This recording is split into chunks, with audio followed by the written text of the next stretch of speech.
আসসালামু আলাইকুম। প্রিয় দর্শক, দেখতে পাচ্ছেন মরিচ মরিচের গাছ। এখানে এটা বিজলি প্লাস 2020। এখানে দেখতে পাচ্ছেন ছত্রাকের আক্রমণ করা হয়েছে। এটা মূলত দশারোগ যেটাকে বলে আর কি।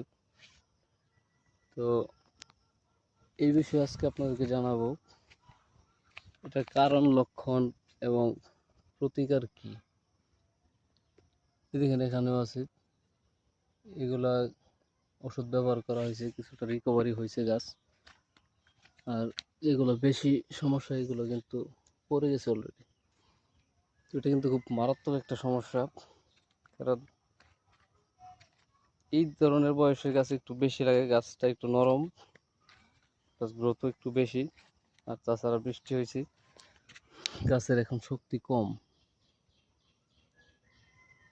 তো এই রোগ কেন হয় মূলত এবং কিভাবে এটা থেকে পরিত্রাণ পাওয়া যায় এই বিষয়ে জানাবো। এটা মূলত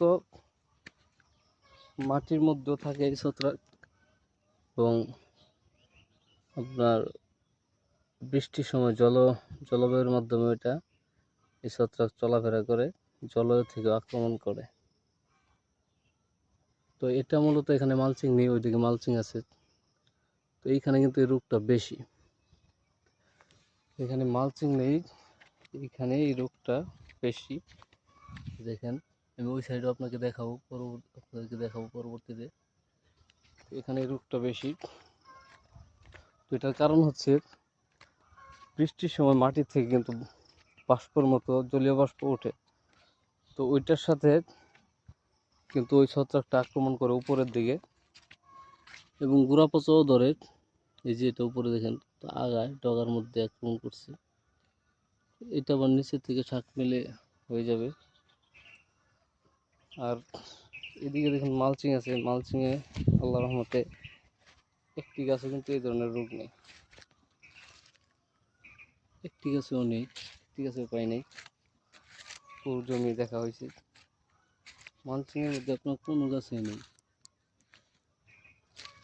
কারণ এটাই মালচিংয়ের সুবিধা, বৃষ্টির সময় মালচিং থেকে সেই বাষ্পটা কিন্তু মাটির থেকে উঠতে পারে না, মালচিং এটাকে আটকিয়ে রাখে।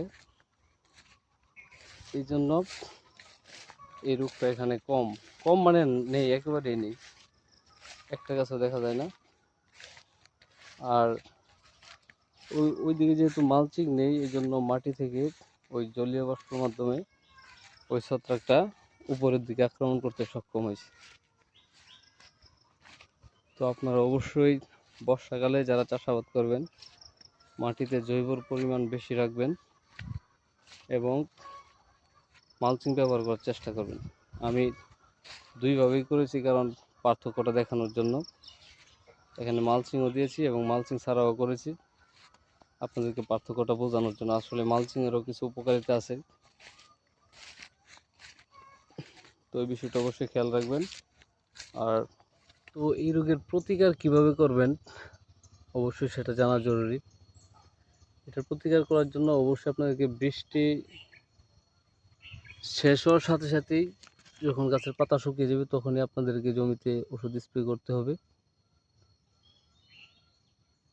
তখনই আপনারা ছত্রাকনাশক স্প্রে করবেন, সাথে পোকামাকড়ের ওষুধ স্প্রে করবেন। তো এটার জন্য যেই ছত্রাকনাশকটা কাজ করবে সেটা হচ্ছে, আপনারা গাছের গোড়া পচার জন্য যে ধরনের ছত্রাকনাশক ব্যবহার করেন, যেমন এক্সিস্ট্রোবিন, ডাইফেকোনাজল গ্রুপ মিক্স করা আছে, এরকম গ্রুপের মধ্যে যে কোম্পানিটা ভালো লাগবে ওইটাই করবেন, আশা করি কাজ হয়ে যাবে। আগে রেডিমেড কাজ করতো, এখন রেডিমেড কাজ করে না, মানে রেডিমেডটা যে গ্রুপের আর কি, সেই গ্রুপের ওষুধটা এখন গোড়া পচার জন্য তাপমাত্রা বাড়ার পরে ওই এই ধরনের পচার জন্য কাজ করে না। তো এখন যে গ্রুপটার কথা বলছি আমি, ওই গ্রুপের ওষুধ স্প্রে করবেন, ইনশাল্লাহ কাজ করবে। এবং যারা জৈব চাষাবাদ করেন তারা অবশ্যই আপনাদের কাছাকাছি যে ধরনের দোকান আছে তাদের কাছ থেকে ওই ভালো মানের ছত্রাকনাশক নিয়ে আসবেন, নিয়ে স্প্রে করে দেবেন। এবং এই কাজটা করতে হবে কিন্তু বৃষ্টি পরবর্তী, যে কোনো সময় আপনারা ফসল চাষ করবেন, বৃষ্টি সারার সাথে সাথেই গাছের পাতা শুকিয়ে গেলেই আপনাদের কীটনাশক স্প্রে করে দিতে হবে, কীটনাশক প্লাস ছত্রাকনাশক স্প্রে করে দিতে হবে। কারণ বৃষ্টির সময় গাছ কিন্তু দুর্বল থাকে, গাছ খাবার টানতে পারে না, গাছ অনেক দুর্বল থাকে, তো তখন পোকামাকড়ের আক্রমণটা খুব বেশি হয়। তো বৃষ্টি শেষ হওয়ার সাথে সাথেই আপনারা স্প্রে করে দেওয়ার চেষ্টা করুন। ভিডিওটি ভালো লাগলে চ্যানেলটা সাবস্ক্রাইব করে রাখবেন। এরকম ইনফরমেশনমূলক ভিডিও দেওয়ার চেষ্টা করব আপনাদেরকে। আমার অভিজ্ঞতা থেকে আপনাদের কাছে অবশ্যই শেয়ার করব আস্তে আস্তে সব কিছুই। আমার সাথেই থাকবেন। আল্লাহ হাফেজ।